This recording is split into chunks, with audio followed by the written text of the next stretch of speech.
shit. There I was.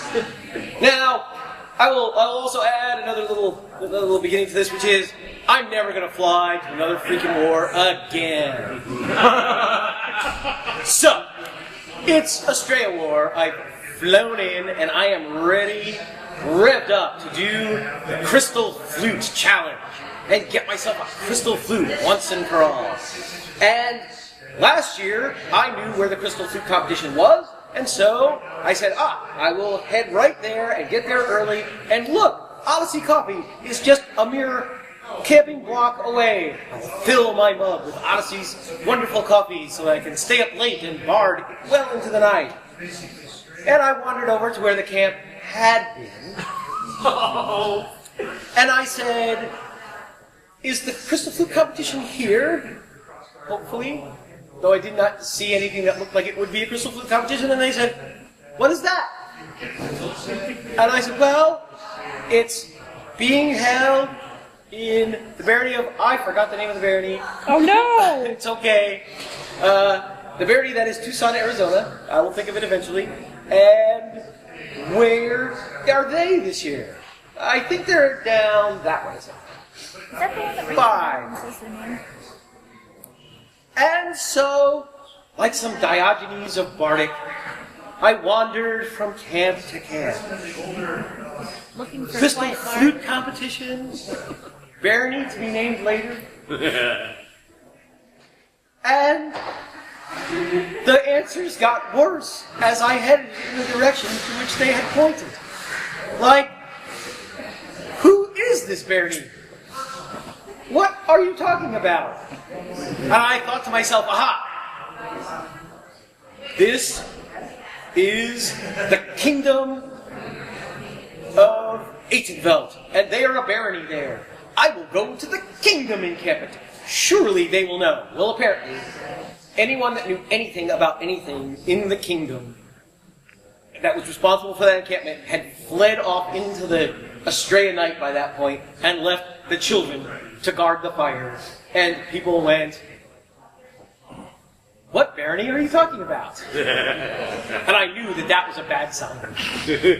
And so my struggles continued, my coffee draining near to its end as I went along. And somebody said, wait, I'm from there. Triscathir, thank God. I'm from Triscathir, but I don't think there's a Bardic competition going on in the camp tonight. We're having a big old cookout. Well, let's go that way anyway, just in case. And we head back along the back side of their encampment. Now, what I did not know is there are some outcroppings of rocks, this being Arizona in the desert near the Australian mountains. And there's an entire empty area that you can't camp in, and then camping yonder. And they were heading off, dragging children along, and so very slowly in this direction. And I saw the lack of encampment and went, what is that, like trailer parking? I'm going to check around here some more. Thanks, you said that the competition wasn't going to be there, blah, blah, blah. So eventually, somebody knows about the party, or the competition, and where Triscathir is. And they tell me it's out on the road out to the showers in the back. And I'm like, okay, I know where the showers are, I will head there. The thing about Australia War, or the Australia Park, is that it's in a big oval. And the roadways drive you around in this oval. And what I did not know is you need to go out and around to get to the showers. And I headed straight at them. And the oval took over, and I'm wandering around, and we're camped on the other side of the moor. And I can tell that that's Calontir in the distance. Yes, that's how far I had to go in this 6,000 person moor. And I said, well, at least I know how to get to the showers from here. And I went out the side road on our side and went around to the showers, and sure enough, there was just no road back in. So I'm like, all right, it's symmetrical. There's got to be a road on the other side from where I usually go, because it's their side of the camp. Great. I will make it all the way around to there, in the dark, alone, walking on, slightly gloomy, walking along the street, and there is a gigantic encampment with people all over the place and spilling off into the trail that I'm coming back into the regular encampments with. And I approach somebody who's at the edge of this and go, "Do you know where the barony of Triscathir is?" And he goes, "Nope." "How about the Crystal Flute Bardic competition?" "Nope. But I'll ask somebody from here." And he, "Excuse me, miss, you're from here. Lady, do you know where Triscathir is?" And she spreads her arms wide proudly and says, "All this is Triscathir." "And do you know," I said, jumping in, "where the Crystal Flute Bardic competition is?" "Why, yes, it's in the baronial encampment, where you see the Baron of Triscathir, Baron and Baroness of Triscathir and their folk had a separate, smaller, quieter encampment away from the hubbub of the great hot dog feast that they were having." And so I made my way there, and as I get to the competition, I look out, and I see the blank space that, 20 minutes before, I could have walked across to get here. Just then, they're going to start the competition. I've delayed it for a while. I know people had a hard time getting here. I'm sorry if I didn't give good directions on getting here. I'm not going to look for the directions. And I'm sure it took you a little while to get here. You have no idea, I'm thinking. And then he makes this other small announcement that I didn't think would necessarily have anything to do with me. My dog ate the box that the Crystal Flute came in. And all I have is this little bit of foam to try to cushion it. But I have the Crystal Flute. Somehow it's surviving. And I thought to myself, shit, it's going to be my luck. I'm going to win this stupid competition and break the flute before I came home. I did not know that at that moment I was given the gift of prophecy. Having won the competition, I thanked him. He said, "We will replace the flute if something terrible happens on the way home." Boy, am I glad I got that guaranteed. And so I took my precious crystal flute and I took it to my little dome tent, because, I flew. And I didn't want to burden my friends with a ton of candies. And I put it in the corner and tried to make that a safe zone. Then the next day, my big old heavy crossbow was laying right across it. And I'm like, this is not a safe place for the sacred crystal flute. I'll put it over here on this quiet. My heavy combat-y boots, because it was kind of muddy that year, that I had to wear, are right next to the crystal flute, having been flung there. Okay, that's it. It's the last day anyway. I'm going to take down camp. There are these really grody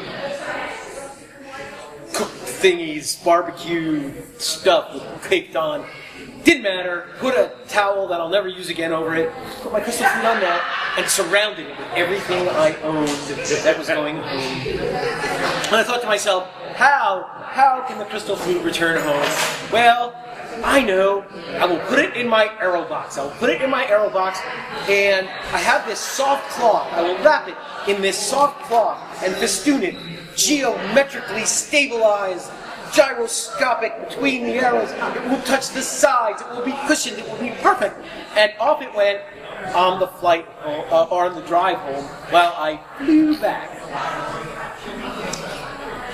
And where should I get my crystal flute? Why, it's in my arrow box. The perfect place for my friend to bring my arrow box would be archery practice. Archery practice on the broken gravel driveway. Outside the archery practice is where we will make this exchange. And I took my van for some stupid reason, with the really hard to open door. And there I am, and I'm anxious to go get my crystal flute. My lovely wife, Ketsia, had provided a nice box for the flute to come home in, and I put it, for, again, some stupid reason, in the very back of this stupid van. And I jumped out to see if my crystal flute was safe, not getting the box out first. And rushed over, and there it was, safe and sound, in its softly wrapped, cushioned spot. And I took the softly wrapped cushion and the flute, and I took it with me, and I go over, and I open the hard-to-open door. Now, there's a thing about having a glass flute in a padded holding. There's no friction. You can't really apply good pressure to it. Yeah. I felt it go. I tried to get it. I call this story the shattered remains of my major award. Luckily, the person who ran the competition, after hearing my story, said, no, it didn't technically get home with you. I will order you another one. And I'm like, oh, do you have to go through such expensive? Like, he's like, they're not really that expensive. You'd be surprised. So Master Thomas is an awesome fella. And I had decided at that moment, since he was so gracious, I would honor his request. He said it's so seldom, almost never, does anyone come back and do what I want, which is to play something on the crystal flute that they want. My hope is to bridge the gap between instrumental and voice, and because it's a voice competition. And so I came back and I played for him 6 notes that I managed to figure out on the flute, and they are dun dun dun dun dun dun. It's a small musical interlude that it may be teasing the side of your mind right now. Something in the way she moves attracts me like no other lover. Something in the way she moves me. I don't want to leave her now. You know I believe in how. Dun dun dun dun dun dun. So I played for him something on his crystal. Oh dear.